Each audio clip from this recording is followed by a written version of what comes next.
On 16 June 1976, thousands of school children in Soweto marched against an education system designed to oppress them. They were met with bullets.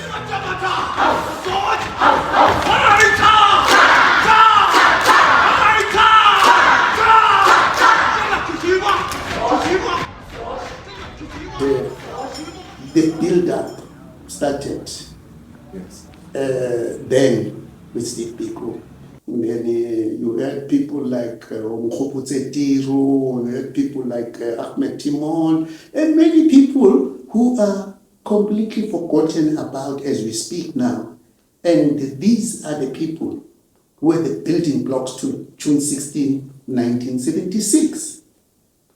And it is for that reason that in 1976, I eventually met with leaders of the ANC in Swaziland. And when I met with them, I had already decided, no, I want to go and fight. I want to go and train and fight and come back and fight for our liberation as black people, because what was going on was not on.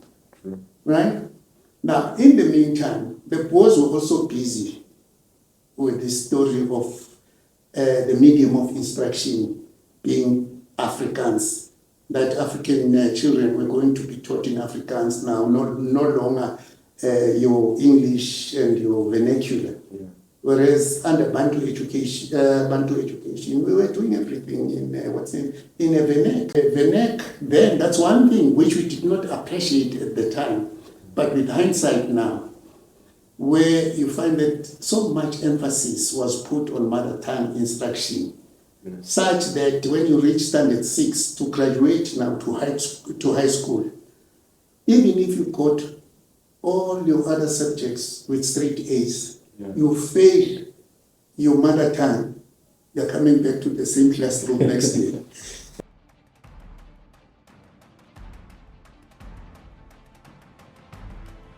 Day in South Africa, whereby we are celebrating the youth that fought for us years ago when we did not have opportunities to education as South Africans. So I would explain it to someone as like liberty, that we've got liberty, we have opportunities, we have doors open for us. Someone had to die and blood had to be split so that we have what we have today.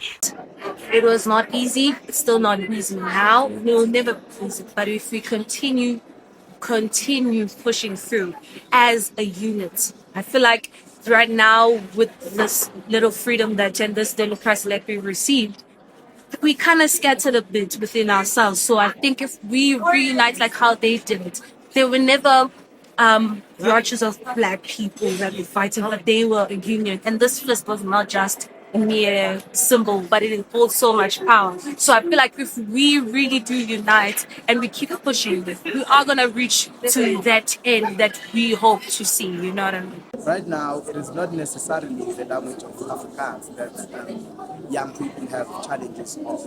You will find people coming from KZN, whereby they have been taught every subject in Zulu, and now they get to university where the medium of communication and exchange, of course, it is English, and it kind of limits them in a way.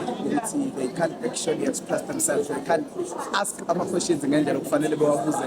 It just silences them in class. We finish high school, but do we have the funds to continue with our education? We don't. So I think it will be all about fees must fall, because NSFAS is not really funding everyone, because there are some people who did well but didn't get place in varsities, or did get a place but funds are not there. So yeah, fees must fall. The young people should protest about the innovative thinking and fight against the old regulations that are unfair and injustice. All those things, and maybe they do apply to in the past, but they no longer apply currently. Now, this is what the young people should be protesting. I would have a big thing to say about people starting certain career choices. Like, once you get HR, you get a degree in HR, what do you do with it? Like, where do you go to work with it?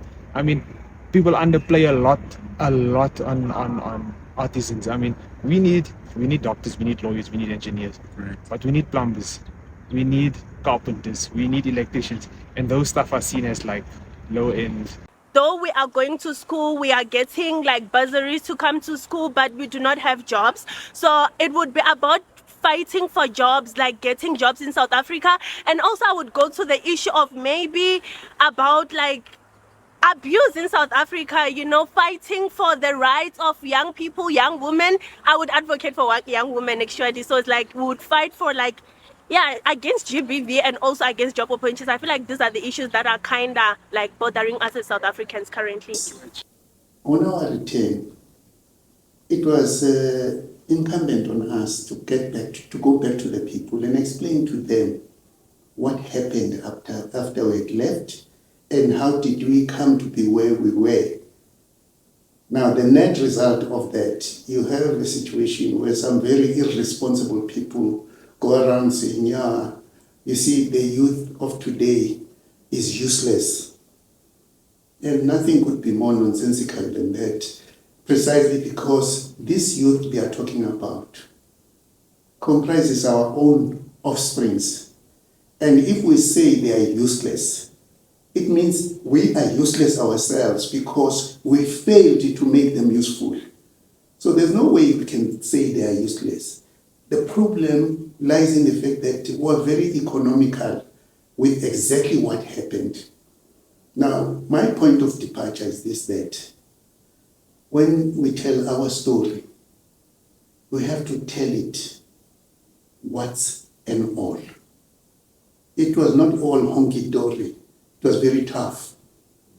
And we must tell our people those things so that it will help our youth not to be useless, because it will be moving from a very concrete base of what happened.